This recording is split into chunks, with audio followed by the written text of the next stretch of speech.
शौर्यच्या बड्डेच्या आदल्या दिवशीचा video shoot केला होता, पण तो टाकायचा राहिला होता. म्हणलं आज अपलोड करू.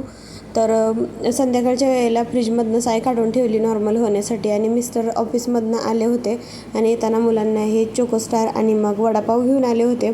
नंतर मला आणि स्वराजला जायचं होतं बाहेर आणि शौर्यासाठी काही गिफ्ट्स घ्यायची होती. डबा घेतला. नंतर मग स्वराजने खाल्ली पाणीपुरी आणि हे काही सामान शौर्यासाठी घेतलं होतं आम्ही आणि त्यात मग स्वराजला पण घ्यायचं होतं, तर त्याने एक इरेझर फक्त घेतला. बाकी सगळं पॅक केलं. नंतर मग येता फ्रूट्स घेतली आणि नंतर मग आलो घरी. आणलेली फ्रूट्स वगैरे होती तर ती स्वच्छ धुवून ठेवली. मी फ्रूट्स वगैरे धुताना असं मोठ्या पाटीमध्ये थोडा वेळ भिजत ठेवते, जेणेकरून काय माती असेल तर निघून जाते. मग नंतर जाळीवरती काढून ठेवते. मग ह्या बास्केटमध्ये काढून ठेवली. नंतर मला स्वयंपाक पण थोडासा करायचा होता.